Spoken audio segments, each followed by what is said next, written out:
नमस्कार दोस्तों, आपका ड्रीम क्लासेस में स्वागत है। आइए इस वीडियो में हम लोग आरसीसी के अंतर्गत आज हम टाइप्स ऑफ आरसीसी बीम प्रबलन के आधार पर कितने टाइप्स के होते हैं उसको हम देखने वाले हैं। आरसीसी के बाद हम लोग आरसीसी ड्राइंग पढ़ने वाले हैं, जल्द ही उसका क्लास हम स्टार्ट करने वाले हैं। तो आप लोग जितने भी सिविल इंजीनियरिंग के स्टूडेंट्स हैं वो अधिक से अधिक वीडियो को शेयर करें, और जो अभी तक चैनल को सब्सक्राइब नहीं किया है सब्सक्राइब कर लीजिए। तो आइए आज का लेक्चर हम लोग स्टार्ट करते हैं। तो यहाँ पर हमने इतना जाना कि जब किसी भी बीम पर, जैसे अगर यह बीम है, ठीक है, तो इस पर अगर कोई भी लोड आता है तो इसके ऊपरी सिरे पर क्या हो जाता है, ऐसे बेंडिंग होता है लोड आने के कारण। तो बेंडिंग आने के कारण क्या होता है, इसके ऊपरी सिरे पर संपीड़न क्षेत्र संपीड़न हो जाता है, संपीड़न प्रतिबल उत्पन्न होता है, और नीचे क्या होता है, तनन होता है।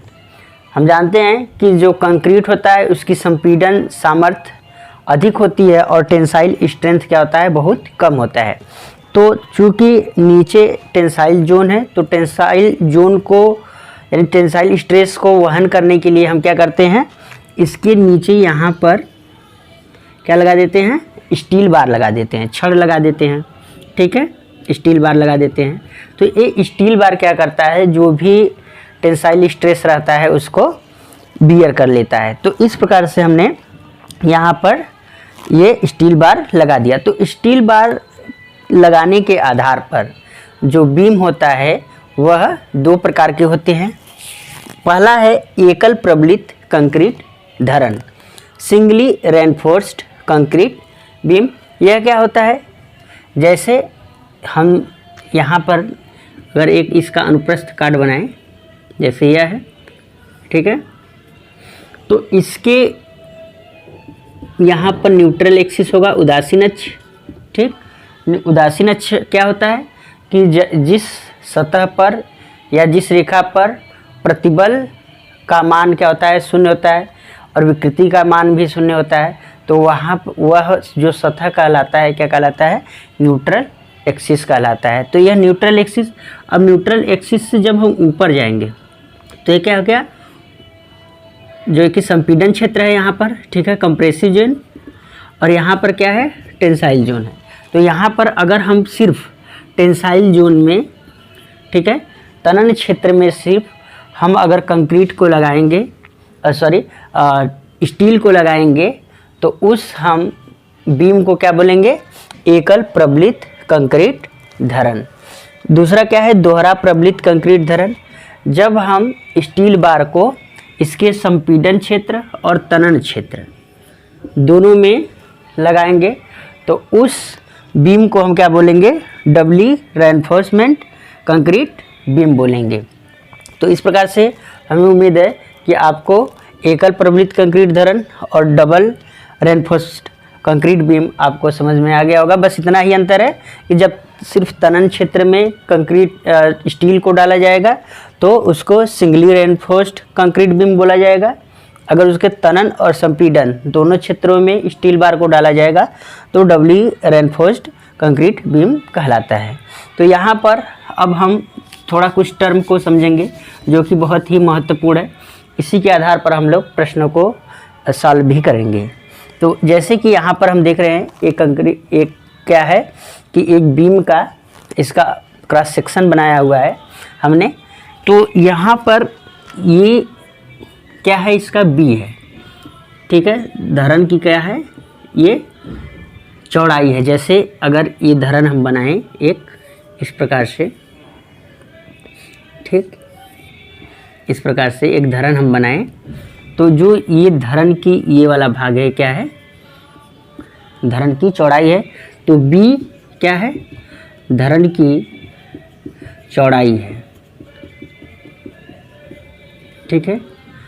और यहाँ पर यह x है, एक एक टर्म को समझते चलते हैं। x क्या है, धरण के ऊपरी सिरे से, धरण के ऊपरी सिरे से उदासीन अक्ष की गहराई, उदासीन या न्यूट्रल एक्सिस की क्या है, यह डेप्थ है की गहराई, ठीक है। फिर x हो गया। फिर यहाँ पर देखिएगा यह d है, स्मॉल d को बोलते हैं प्रभावी गहराई, ठीक है। क्या बोलते हैं, इफेक्टिव डेप्थ, प्रभावी गहराई। और प्रभावी गहराई कहाँ से कहाँ तक की होती है, प्रभावी गहराई धरन के ऊपरी सिरे से, धरन के ऊपरी सिरे से जो तनन यानी स्टील बार जो लगा हुआ है उसके केंद्र तक, ठीक है, यानी कि इस्पात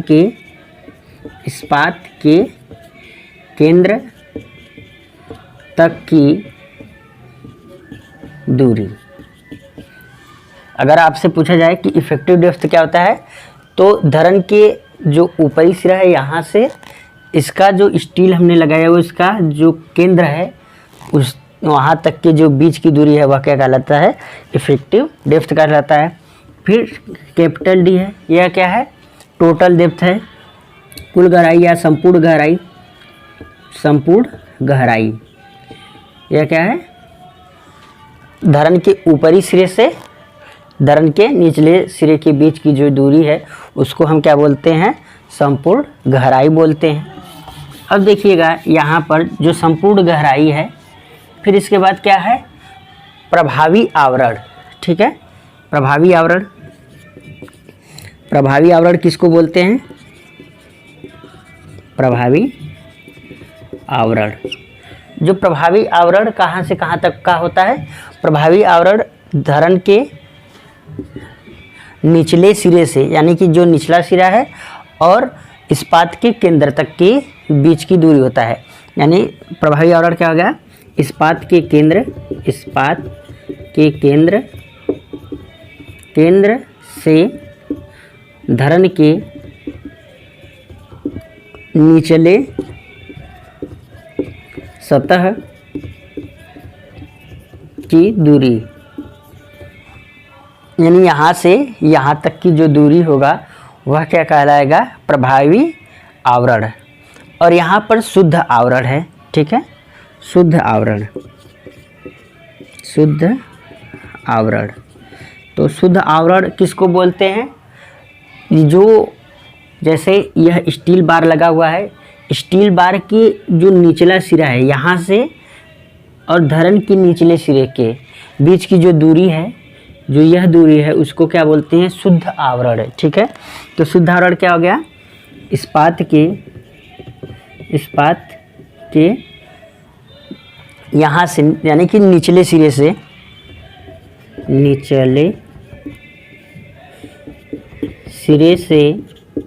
धरन के निचले सतह तक की दूरी, यह क्या कहलाती है, शुद्ध आवरण कहलाती है। अब देखिएगा यहाँ पर अगर हम टोटल डेप्थ जो है D बराबर क्या हो जाएगा, यानी D बराबर प्रभावी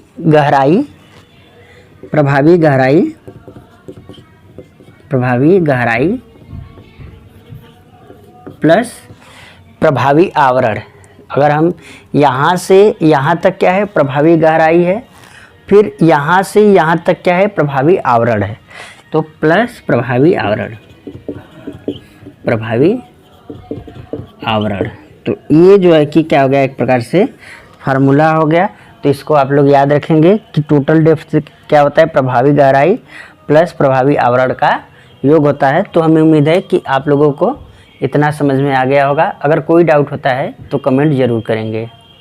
अब आइए प्रतिबल विकृति आरेख को देखते हैं। किसी भी अगर आरसीसी का खंड है, ठीक है, बीम है, तो उसमें स्ट्रेस डायग्राम कैसे बनता है, स्ट्रेन डायग्राम कैसे बनता है, इसको हम जानेंगे। इसी पर आधारित हम लोग प्रश्नों को, इसी के आधार पर हम लोग क्या करेंगे, CNA और ANA को भी निकालेंगे। तो यहाँ पर जैसे यह बीम है, ठीक है, या तो इस पर जब लोड आता है तो इसके ऊपरी सिरे पर क्या होता है, तनन क्षेत्र होता है, और नीचे क्या होता है, ऊपरी क्षेत्र पर क्या होता है, संपीड़न, और नीचे तनन होता है। तो अब अगर हम स्ट्रेन की बात करें, ठीक है, अब धीरे धीरे, क्योंकि हम जब ऐसा मानते हैं कि जो यह बीम बना हुआ है पतली पतली बहुत से पत्तियों से मिल करके बना हुआ है इस प्रकार से, तो ये एक दूसरे के ऊपर आराम से क्या हो सकते हैं, फिसल सकते हैं। तो जब इसमें लोड आता है तो बेंडिंग होता है, तो इसके ऊपरी सिरे पर सबसे अधिकतम प्रतिबल उत्पन्न होता है और निचली सतह पर। तो धीरे धीरे, जैसे अगर हम बात करें कि अगर यह लोड आया तो ये इस प्रकार से होता है, ठीक है, इस प्रकार से होता है। तो इसका अगर हम अनुप्रस्थ काट जैसे ये बना रहे हैं, ठीक है, यहाँ पर ऐसे हमने बना लिया, इसका ये न्यूट्रल एक्सिस है। अब जैसे जैसे हम ऊपर बढ़ते जाएंगे, ठीक है, तो वैसे वैसे ये लेयर की जो लंबाई होगी घटती जाती है, ठीक है, और उसमें प्रतिबल क्या होता है, वैसे वैसे क्या होता है, जो है कि उसमें प्रतिबल का मान क्या होता है, बढ़ता जाता है। और विकृति भी क्या होती है, क्योंकि प्रतिबल विकृति के समानुपाती होता है, तो जहाँ पर प्रतिबल अधिक होगा तो विकृति भी अधिक होगी। तो इस प्रकार से जब हम जैसे जैसे ऊपर जाते हैं, ठीक है, तो वैसे वैसे क्या होता है, विकृति का मान भी बढ़ता जाता है। और ये कहाँ तक होता है, ऊपरी सिरे पर सबसे मैक्सिमम होता है। तो ये क्या है, संपीड़न क्षेत्र है। तो संपीड़न क्षेत्र में जो विकृति उत्पन्न होती है उसको हम संपीड़न क्षेत्र में उत्पन्न विकृति कहते हैं। और नीचे जब हम बढ़ते हैं तो ये कहाँ तक होता है, जो ये स्टील लगा हुआ है इसके केंद्र तक आता है विकृति, क्योंकि इसके नीचे जो लगा हुआ है, कंक्रीट लगा हुआ है, उसका कोई योगदान नहीं होता है, तो सिर्फ यहाँ तक लेके जाएंगे, यहाँ तक नहीं ले जाना है आपको। तो यहाँ पर जो विकृति का मान क्या होता है, सबसे अधिक है। तो इस प्रकार से यह स्टील में उत्पन्न विकृति है, और ये क्या है, इस संपीड़न कंक्रीट में उत्पन्न विकृति है। तो विकृति का मान कहाँ पर शून्य होता है, न्यूट्रल एक्सिस पर विकृति का मान शून्य होता है। इसी प्रकार से हम प्रतिबल को देखते हैं, तो प्रतिबल भी क्या होता है, न्यूट्रल एक्सिस पर शून्य होता है। और जैसे जैसे हम ऊपर बढ़ते हैं तो इसके ऊपरी सिरे पर क्या होता है, प्रतिबल का मान सबसे अधिक होता है। तो इसको सिग्मा CB से प्रदर्शित करते हैं, जो संपीड़न क्षेत्र में उत्पन्न प्रतिबल है बेंडिंग के कारण, उसको सिग्मा CB से प्रदर्शित करते हैं। यह चिन्ह बहुत ही महत्वपूर्ण है, क्योंकि हर जगह या जब सवाल लगाएंगे तो इसका यूज होगा। और यहाँ पर क्या है, यह सिग्मा ST है। और सिग्मा ST क्या है, यह तनन क्षेत्र जो लगा हुआ है, यह स्टील लगा हुआ है, इसमें उत्पन्न प्रतिबल है, इसको हम सिग्मा ST से प्रदर्शित करते हैं।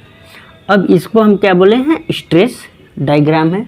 फिर इक्विवेलेंट स्ट्रेस डायग्राम, इसका मतलब ये है कि जैसे संपीड़न क्षेत्र में उत्पन्न प्रतिबल कितना है, यहाँ पर सिग्मा CB है। अब इसके स्थान पर, परिस्थान का मतलब होता है, ठीक है, यहाँ पर इसका जैसे सिग्मा ST बराबर क्या होता है, M सिग्मा CB, ठीक है। तो यहाँ पर अब तो यहाँ पर सिग्मा CB, ठीक है, ये होता है, तो सिग्मा CB बराबर क्या हो जाएगा, यहाँ पर M जो क्या हो जाएगा, यहाँ पर सिग्मा ST अपन M, ठीक है।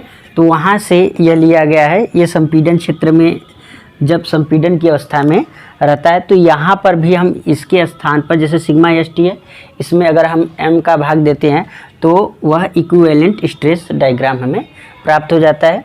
तो इस प्रकार से यह स्ट्रेस और स्ट्रेन डायग्राम है।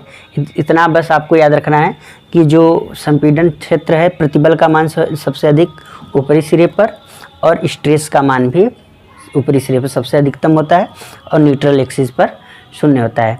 अब इसी के आधार पर हम लोग क्या करेंगे, उदासीन अक्ष देखेंगे। तो उदासीन अक्ष जो होता है, दो प्रकार के होते हैं, ठीक है। बल शून्य रेखाएं कितने प्रकार की होती हैं, दो प्रकार की होती हैं। तो अब हम लोग देख लेते हैं बल शून्य रेखा। बल शून्य रेखा, न्यूट्रल एक्सिस, न्यूट्रल एक्सिस। तो न्यूट्रल एक्सिस कितने प्रकार की होती हैं, दो प्रकार की होती हैं। एक होता है क्रांतिक, क्रांतिक बल शून्य रेखा, और दूसरा क्या होता है, इसको बोलते हैं क्रिटिकल, क्रिटिकल न्यूट्रल एक्सिस। और दूसरा क्या है, वास्तविक बल शून्य रेखा, वास्तविक बल शून्य रेखा। ठीक है, इसको हम बोलते हैं एक्चुअल न्यूट्रल एक्सिस। इसको हम कैसे फाइंड करते हैं, अब आइए हम एक एक करके देखते हैं कि क्रांतिक बल शून्य रेखा न्यूट्रल एक्सिस कैसे फाइंड करते हैं। इसको हम शॉर्ट फॉर्म में CNA लिखते हैं और इसको हम ENA लिखते हैं। तो CNA का मतलब क्रिटिकल न्यूट्रल एक्सिस और NA का मतलब एक्चुअल न्यूट्रल एक्सिस। तो आइए एक एक करके हम फाइंड करते हैं कि क्रांतिक बल शून्य रेखा कैसे फाइंड करते हैं और वास्तविक बल शून्य रेखाएं कैसे फाइंड करते हैं। अब आइए क्रांतिक बल शून्य रेखा को देखते हैं। तो यहाँ पर हम देख रहे हैं कि एक क्रॉस सेक्शन बनाया गया है।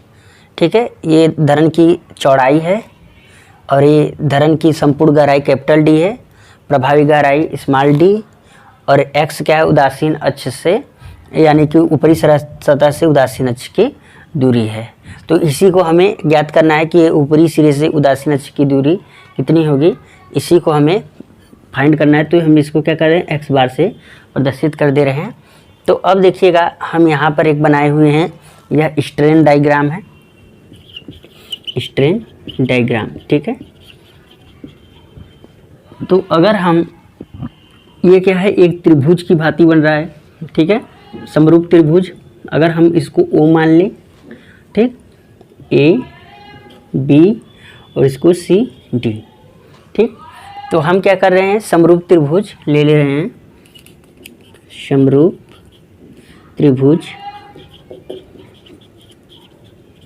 त्रिभुज किससे किससे, A O B तथा D O C से। ठीक है, अब देखिएगा यह क्या है, ES। ठीक है, इसको हम लेते हैं यानी विकृति, ये हो गया। और यहाँ से यहाँ तक की दूरी क्या है, यह D-x है। ठीक है, यहाँ पर हमने लिखा हुआ है D-x, तो अपान D-x बराबर, यह हो गया। अब देखेंगे कि अब यहाँ से ये जो संपीड़न क्षेत्र में उत्पन्न विकृति उसको हम लिखते हैं EC, अपान यहाँ से यहाँ तक की दूरी क्या है, x है, यह हो गया। ठीक, अब हम क्या करते हैं, क्रॉस मल्टीप्लिकेशन कर देते हैं। तो क्या हो जाएगा यहाँ पर, ES अपान EC, यहाँ पर हो जाएगा D-x अपान x, यह हो जाएगा। ठीक है, अब हम क्या करेंगे कि इसके लिए ये क्या है, प्रतिबल विकृति है। ठीक है, ये क्या है, विकृति। तो प्रतिबल बराबर क्या होता है, प्रतिबल बराबर, या हम प्रत्यास्थता मापांक बराबर लिख लेते हैं, प्रत्यास्थता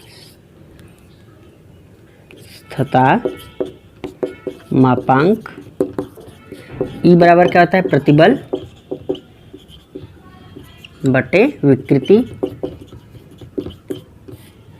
यह होता है।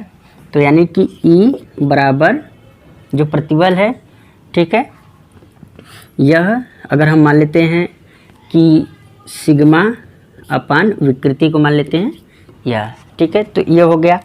तो अब हम कंक्रीट और इस्पात के लिए लिख लेते हैं, कंक्रीट में उत्पन्न जो है कि विकृति, तो E यहाँ पर C लिख देंगे। ठीक है, तो यहाँ पर क्या हो जाएगा, यह सिग्मा, ये कंक्रीट है तो सिग्मा CB अपान EC, यह हो जाएगा। ठीक है, पश्चांतर हमने कर दिया। इसी प्रकार से इस्पात में उत्पन्न विकृति ES, यह हो जाएगा। तो क्या हो जाएगा यहाँ पर, सिग्मा ST अपान ES। ठीक है, यहाँ पर हम इसके जगह पर जो ES है, इसके जगह पर हम क्या लिख सकते हैं, इसको हम लिख सकते हैं आराम से।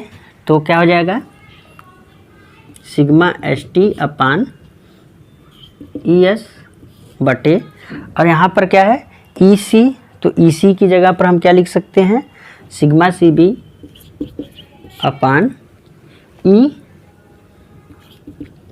सी, यह लिख सकते हैं। ठीक है, बराबर इसके हम क्या लिख सकते हैं, डी माइनस एक्स अपान एक्स, यह हम लिख सकते हैं।